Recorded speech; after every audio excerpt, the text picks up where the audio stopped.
अच्छा सर, अब कुछ हट के प्रश्न आपसे पूछना चाहते हैं वित्त रहित शिक्षकों के बारे में।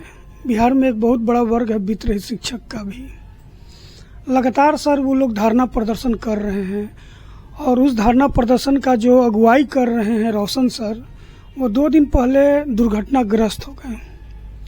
उनके चेहरे में चोट उठाई है, वो खुद घायल हैं बेचारे, लेकिन फिर भी जो है संघर्षरत हैं। उनको डर लग रहा है कि अगर सरकार 2-4 दिन में नहीं हमारे फेवर में फैसला करती है, यानी वित्त रहितों के फेवर में, तो कहीं आचार संहिता लग गया तो फिर लटक जाएंगे। लेकिन सर इस पर कुछ क्लियर नहीं हो पा रहा है। भारतीय जनता पार्टी के भी प्रवक्ता से हमने अभी बात किया था, नवल किशोर यादव सर से भी बात किए थे, आफाक अहमद से भी बात हुआ था, वीरेंद्र यादव जी जो MLC हैं उनसे भी हमने बात की थी। इस पर सर कोई क्लियर नहीं हो पा रहा है कि क्या फैसला आएगा।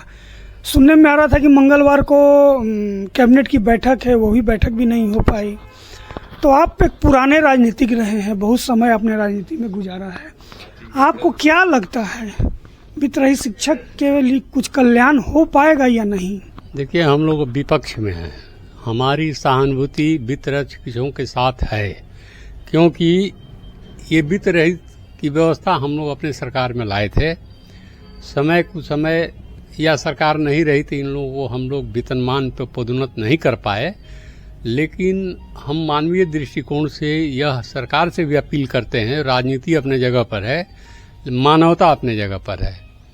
वो भी मानव हैं और शिक्षित हैं और शिक्षा का दान देते हैं, बच्चों को पढ़ाते हैं। हम लोग का उस समय ये दिमाग था कि जितनी आबादी है उतनी शिक्षक हम नहीं है सरकार के पास उपलब्ध, तो वित्त रहित शिक्षा का निर्माण हम लोगों ने किया था।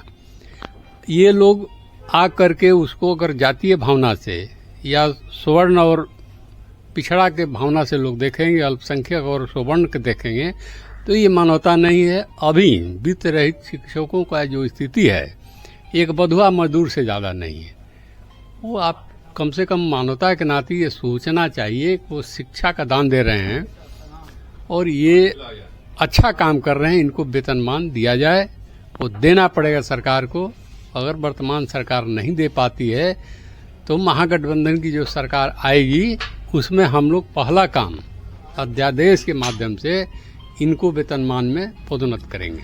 सर कैसे विश्वास किया जाए? सर बीच में तो आप लोग 18 महीना के लिए सरकार में आए थे, उस समय शिक्षा मंत्री भी बने थे डॉक्टर प्रोफेसर चंद्रशेखर, जो वित्त रहित कॉलेज के ही प्रोफेसर थे। जब वो नहीं दर्द समझ पाए तो उस समय देखिए, उस समय ऐसा था कि जो योजना आयोग से पैसे आते थे शिक्षा के मद में, हर मद में अलग अलग आता था पैसा, तो कम देता था केंद्र, बहुत ही कम देता था। और उस समय ये लोग किसी कारणवश नहीं कर पाए, लेकिन इसको उस सरकार में भी चंद्रशेखर भाई एक अच्छे विद्वान वित्त रहित शिक्षक हैं, प्रोफेसर हैं, वो भी वो नहीं किए, उनकी गलती है।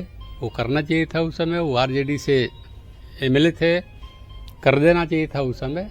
और हम तो दबाव उस समय भी कहे थे कि वित्त रहित को वित्त सहित किया जाए, वेतनमान कर दिया जाए।